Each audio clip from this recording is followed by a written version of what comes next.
Un jeune homme déjeune avec un groupe d'amis à la cafétéria de son université. Ses amis sont en train de bavarder et de rire, mais il remarque rapidement que le jeune homme n'a pratiquement pas dit un mot. Il semble distrait par quelque chose. Une jeune femme est assise à quelques tables de là. Elle mange seule à une table où il n'y a personne d'autre qu'elle. Alors qu'il la regarde fixement, l'un des amis du jeune homme se penche vers lui et lui dit de se ressaisir, que la jeune femme qu'il regarde est bizarre et qu'il ferait mieux de la laisser tranquille. Le jeune homme ne pense pas qu'elle soit bizarre. En fait, il la trouve jolie. De plus, il l'a vue dans l'une de ses classes, et elle n'avait pas l'air bizarre, juste timide. Les amis du jeune homme le regardent se lever de table et aller s'asseoir en face de la jeune femme. Celle-ci semble surprise lorsqu'il lui dit « Salut !» comme si elle ne savait pas quoi répondre. Le jeune homme lui dit qu'il l'a vue en classe d'anatomie et se présente à elle en lui tendant la main. Après un bref instant, elle lui serre la main. Elle l'a aussi vu dans ce cours. Tous deux entament une conversation, le genre de première conversation un peu gênante que l'on a avec quelqu'un que l'on aime bien. Ils parlent un peu de leur cours. Ils le trouvent tous les deux très difficile. De leur spécialité, tous les deux sont en médecine, et de leur lieu de résidence, lui sur le campus et elle ailleurs. Le jeune homme doit se rendre en cours, mais avant il lui demande si elle aimerait qu'ils étudient ensemble un jour. Elle semble hésiter, mais elle est finalement d'accord pour que, au moins, ils s'échangent leur numéro de téléphone. Le jeune homme se retire de la table, avec un large sourire. Ce soir-là, le jeune homme étudie dans sa chambre. Son colocataire lui demande s'il veut l'accompagner à une fête. Mais le jeune homme lui répond que non, qu'il a un examen important à préparer et qu'il doit se concentrer sur celui-ci. Lorsque son colocataire s'en va, le jeune homme consulte son téléphone pour la 100e fois de la soirée. Toujours pas de message. Mais au moment où il le repose sur son bureau, le téléphone sonne. Il a reçu un message, et il vient d'elle. « Ce sujet est vraiment difficile. Tu veux qu'on étudie ensemble ?» Le jeune homme est excité. Bien sûr qu'il veut étudier avec elle. « Où ça? Dans son appartement? Génial !» Le jeune homme ne perd pas une seconde. Il prend sa veste et ses livres et s'en va. Il commence à neiger légèrement au moment où il se dirige en vélo vers l'appartement de la jeune femme, situé à quelques kilomètres du campus. Il se sent un peu nerveux. Il attache son vélo et se dirige vers la porte de l'appartement. Il frappe et la porte s'ouvre. Elle est là, la jeune femme, aussi belle qu'à la cafétéria. La jeune femme le fait entrer dans son appartement. Elle lui offre un verre de vin avant qu'il ne s'assoie et se mette à étudier. Entre deux questions sur le système circulatoire humain, ils discutent et apprennent à mieux se connaître.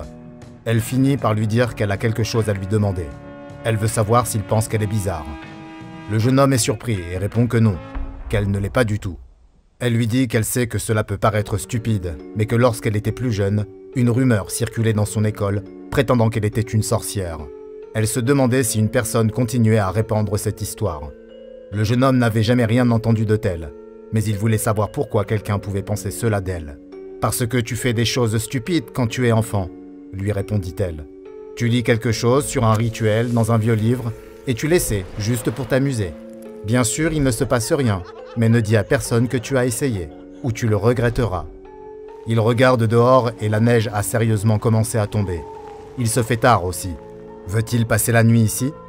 Le jeune homme en serait ravi. Le retour en vélo jusqu'au campus sera beaucoup plus facile au réveil. Elle lui dit d'attendre 1 minute et va dans sa chambre. Le jeune homme est nerveux. Il n'a jamais été dans ce genre de situation auparavant. Il n'a jamais eu de petite amie, ni même embrassé une fille auparavant. Ce soir pourrait être le soir. La porte de la chambre s'ouvre et la jeune femme en sort, avec des couvertures et des oreillers pour le sofa. Elle lui dit de se mettre à l'aise et qu'elle le retrouvera le lendemain matin. Le jeune homme est déçu, mais qu'est-ce qu'il espérait? Elle voulait juste quelqu'un avec qui étudier. C'était stupide de sa part de penser qu'elle pourrait être séduite par lui juste parce qu'il avait le béguin pour elle. Mais peut-être deviendront-ils de très bons amis. Le jeune homme s'allonge sur le canapé et regarde la neige tomber dehors. C'est tellement paisible et calme ici, contrairement au dortoir où il y a toujours quelqu'un qui fait du bruit. Il regarde les flocons de neige défiler. Ses paupières deviennent de plus en plus lourdes et il finit par s'endormir. Qu'est-ce que c'était? Le jeune homme se lève en sursaut. Il aurait juré avoir entendu quelque chose. Il écoute, mais à présent tout est calme. Il se recouche et ferme les yeux. Ce devait être un rêve. Non, voilà que ça recommence. Un bruit sec, puis d'autres sons, des claquements et des coups, comme si de la viande humide était écrasée et déchiquetée. Que se passe-t-il? Le jeune homme se lève et regarde autour de lui. On dirait que ça vient de la chambre de la jeune fille. La porte est pourtant fermée et il ne semble pas y avoir de lumière allumée. Mais les bruits continuent. Le jeune homme ne sait pas ce qui se passe là-dedans, mais il se sent extrêmement nerveux. Il fait un pas vers la porte et les bruits s'arrêtent. Que doit-il faire? Sera-t-elle fâchée s'il frappe? Mais si quelque chose est en train de se passer là-dedans? Et si elle avait besoin de son aide? Il doit courir le risque. Il doit vérifier que tout va bien. Le jeune homme frappe légèrement à la porte. Pas de réponse. Il frappe un peu plus fort. « Bonjour? Tout va bien ?» Toujours rien. Est-ce qu'il va vraiment faire ça? Son cœur bat la chamade. Il saisit la poignée, la tourne lentement, puis ouvre légèrement la porte. Il fait sombre dans sa chambre. La seule source de lumière est un petit rayon de lune qui traverse la fenêtre givrée. Il ouvre la porte un peu plus grand. « J'espère que je peux entrer, » dit-il. « J'ai entendu quelque chose et... » Le jeune homme se fige de peur. Allongé dans le lit, éclairé par la lune, se trouve la fille. Mais pas en entier. Il n'y a que son corps. Sa tête a été arrachée. Hélas, cet étudiant ne sera pas parvenu à progresser dans son cours d'anatomie, car même quelque chose d'aussi banal qu'une séance de révision peut vite tourner mal quand votre binôme est l'étrange et dangereuse créature que beaucoup appellent le Pennan galant, mais que la Fondation SCP connaît mieux sous le nom de SCP-1060. SCP-1060 est la désignation donnée à une femme, corps était inclus, répondant au nom d'Adila. Lors d'entretiens avec le sujet, elle a déclaré avoir 22 ans et parler couramment la langue malaise, et posséder quelques notions en anglais malais, qui est une variante de l'anglais qui combine, sans surprise, des éléments de l'anglais britannique et du malais. Le sujet a déclaré aux enquêteurs qu'elle avait reçu une formation d'infirmière en obstétrique, également connue sous le nom de sage-femme. Il semblerait à première vue que le SCP-1060 soit une jeune femme tout à fait normale, et c'est vrai, mais seulement pendant la journée. La nuit, le SCP-1060 subit quelques changements plutôt étranges dans sa physiologie. Le soir, environ 80 minutes après que le SCP-1060 se soit endormi, sa tête et certains de ses organes internes, dont son cœur, ses poumons, son foie et la plupart de son système digestif, se détachent complètement du reste de son corps. Cela se produit au cours d'un mouvement brusque qui entraîne le détachement de la tête et des organes du corps, laissant un grand trou béant au niveau du cou du sujet.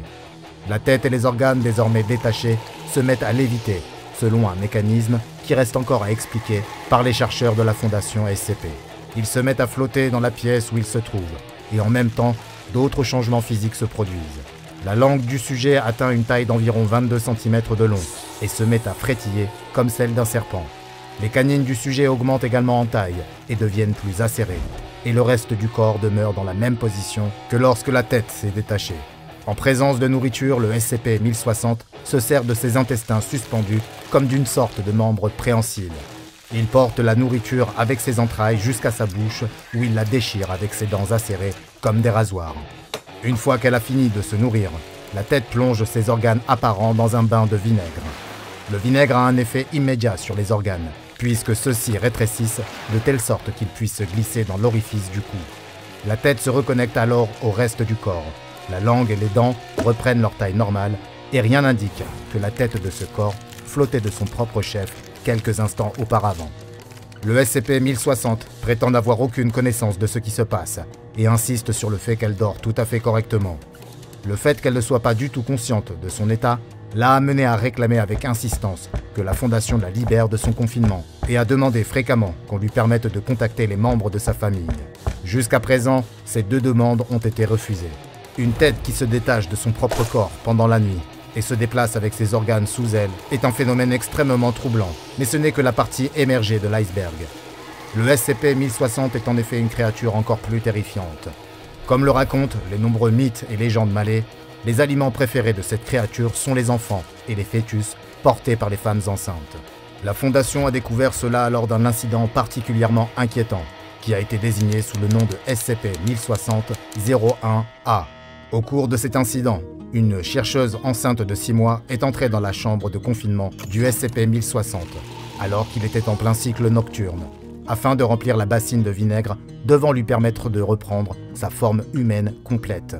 Bien qu'il n'ait pas montré de comportement agressif envers le personnel, Dès que la chercheuse est entrée dans la chambre, le SCP-1060 s'est immédiatement jeté sur elle. Il a utilisé ses intestins pour retenir la chercheuse et le résultat fut terrible.